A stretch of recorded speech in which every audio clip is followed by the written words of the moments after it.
Financially കുറച്ച് മണിയും കാര്യങ്ങളും ഇതിന് വേണമല്ലോ. അപ്പം പാരൻസ് ഞങ്ങൾ ഇത്രയും 5 മക്കളുമാണ്, പിന്നെ അവരെ പഠിപ്പിക്കുക, പിന്നെ എന്നും കൂടെ പഠിപ്പിക്കുക എന്ന് പറയുമ്പോൾ അത് കുറച്ച് ബുദ്ധിമുട്ടാണ്. അപ്പം ഇപ്പോൾ ഉസ്താദ് എന്ന നിലയിലും കുറച്ച് ഫിനാൻഷ്യലി പ്രശ്നം ഉണ്ടായതുകൊണ്ടും ഈ ഒരു പറത്താൻ പറ്റും. പാരന്റ്സ് സപ്പോർട്ടായിരുന്നു. പിന്നെ അതെ, പാരന്റ്സ് സപ്പോർട്ടായിരുന്നു. അതുകൊണ്ട് ഈ ഒരു പൊസിഷനിലൊക്കെ. എത്ര മണിക്കൂർ പറത്തിയിട്ടാണ് ഇപ്പൊ വരുന്നത് ശരിക്കും? ഇപ്പൊ ഞാൻ 7 മണിക്കൂറേ കഴിഞ്ഞിട്ടുള്ളൂ. 7 മണിക്കൂർ വിമാനം പറത്തിയിട്ട്, അതായത് വലിയ ഫ്ലൈറ്റ് അല്ല കേട്ടോ അല്ലേ? അല്ല, ചെറിയത് single engine aircraft. Single engine aircraft പറത്തിയിട്ട് വന്നിട്ടിരിക്കുകയാണ് നമ്മളെ ജുമാന. ടോട്ടലി 200 hours ആണ്. അതിൽ 7 മണിക്കൂർ അതിൽ 7 മണിക്കൂർ. അപ്പൊ അതില് 185 hours സിംഗിൾ എഞ്ചിനിൽ വേണം.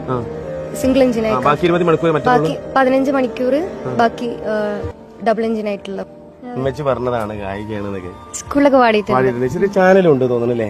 ചെറിയ ചാനലുണ്ട്, പക്ഷെ ഇപ്പം പാട്ടൊന്നും അപ്ലോഡ് ചെയ്യില്ല. ഇല്ല, അതില് തുടങ്ങിയത് എന്തിനാണ്?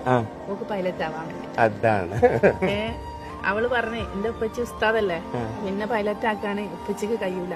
അപ്പൊ ഞാന് ഒരു ചാനൽ തുടങ്ങാന് ഞാൻ സ്വന്തമായിട്ട്. ഓക്ക് പേടിയുണ്ട്, ഉപ്പച്ചി ഉസ്താദായോണ്ട് യൂട്യൂബ് ചാനൽ തുടങ്ങുമ്പോ ഇപ്പച്ചി നീ പറയാൻ നോക്കണ്ട്. പക്ഷെ എന്നാലും ഞാൻ പറഞ്ഞു, എനിക്ക് ഒരു ആഗ്രഹം സാധിക്കാൻ വേണ്ടിട്ടല്ലേ, നല്ലൊരു ഇതിലേക്ക് എത്താൻ വേണ്ടിട്ടാണല്ലോ. ഏതായാലും ചെയ്ത് നോക്ക്. ഇപ്പച്ചി ചീത്ത പറയുകയാണെങ്കിൽ നമുക്കാണ് ക്യാൻസൽ ചെയ്യാം.